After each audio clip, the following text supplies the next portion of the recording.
India is an interesting case. It's a democracy. अमेरिकी कारोबारी George Soros के साथ सोनिया गांधी का रिश्ता जुड़ने पर कांग्रेस भड़क गई है। इस मसले पर संसद में भी सोमवार को खूब हंगामा हुआ था और भाजपा सांसदों ने सवाल किया था कि आखिर देश के खिलाफ जो लोग हैं उनसे ही क्यों कांग्रेस का रिश्ता निकलता है।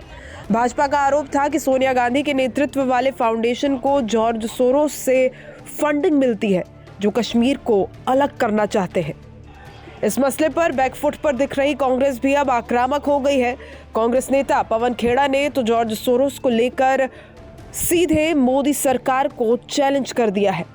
पवन खेड़ा ने एक्स पर लिखा, अपने दोस्त को बचाने के लिए मोदी जी भारत के मित्र देशों से रिश्ते खराब कर रहे हैं और भारत के शत्रु देशों को क्लीन चिट देते नजर आ रहे हैं। सोरोस अगर इतना बड़ा मुद्दा है तो प्रत्यर्पण की कार्यवाही की जाए और ये भी बता दीजिए कि भाजपा के किस किस नेता के बच्चों को विदेशों में शिक्षा के लिए किस फाउंडेशन से स्कॉलरशिप मिली है।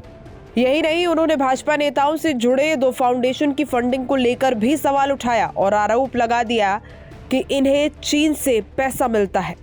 कांग्रेस लीडर ने लिखा, इंडिया फाउंडेशन और विवेकानंद फाउंडेशन को चीन से कब और कितना पैसा मिला, स्पेन इंस्टीट्यूट से एस जयशंकर के पुत्र का क्या संबंध रहे, जर्मन मार्शल फंड से उनके क्या संबंध रहे, उक्त दोनों संस्थाओं के जॉर्ज सोरोस से क्या संबंध है। दरअसल भाजपा ने सोमवार को दावा किया था कि forum of democratic leaders in Asia Pacific foundation की सह अध्यक्ष के रूप में Sonia Gandhi George Soros foundation द्वारा वित्त पोषित संगठन से जुड़ी हुई है। पार्टी का कहना था कि इस संगठन जम्मू कश्मीर को एक स्वतंत्र राष्ट्र बनाने की बात करता है। ऐसे में इस देशद्रोही संगठन से सोनिया गांधी का जुड़ा होना चिंताजनक है। हंगरी में एक यहूदी परिवार में जन्मे जॉर्ज सोरोस ने एक लंबा वक्त ब्रिटेन में गुजारा है। फिलहाल वो अमेरिका कारोबारी हैं और दुनिया के टॉप अमीर लोगों में से एक हैं।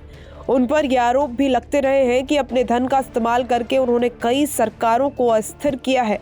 जॉर्ज सोरोस को बैंक ऑफ इंग्लैंड को बर्बाद करने वाले व्यक्ति के रूप में भी जाना जाता है। कहा यह भी जाता है कि उन्होंने हेज फंड मैनेजर के रूप में ब्रिटिश करेंसी पाउंड को शॉर्ट कर अरबों का लाभ कमाया था। सोरोस पर भारतीय अर्थव्यवस्था को कमजोर करने के आरोप भी लगे हुए हैं। जब से संसद चल रही है, इस षड्यंत्र पर खुलासा रोज हो रहा है। रोज दिखाई दे रहा है कि कैसे पूरी भाजपा, पूरी सरकार एक आदमी को बचाने के लिए भारत के अंतर्राष्ट्रीय संबंधों तक को दांव पे लगाने को तैयार है। ये षड्यंत्र कोई आज नहीं शुरू हुआ, कल नहीं शुरू हुआ, ये लगभग 2002 से शुरू, तब एक राज्य में सीमित था। 2014 से लेकर अब तक अभी अंतर्राष्ट्रीय षड्यंत्र हो गया। आप देख रहे हैं, जब से संसद चल रहा है, चलने की कोशिश कर रहा है, हम कुछ मुद्दे उठा रहे हैं। एक ऐसा मुद्दा है जो प्रधानमंत्री बर्दाश्त नहीं कर सकते। वो मुद्दा जब भी उठाया जाता है, वो अपना आपा खो बैठते हैं। He loses his self-control. That one name, the Adani. Adani का नाम आते ही, गौतम भाई का नाम आते ही जो हालत खराब हो जाती है प्रधानमंत्री की, वो देखते रहता है।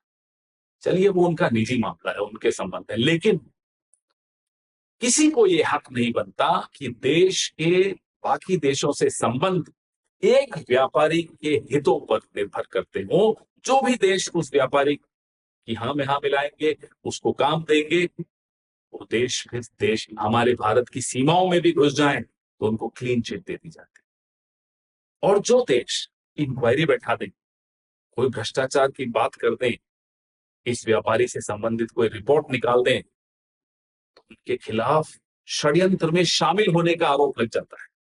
ये कहां का न्याय है? ये कहां की विदेश नीति है?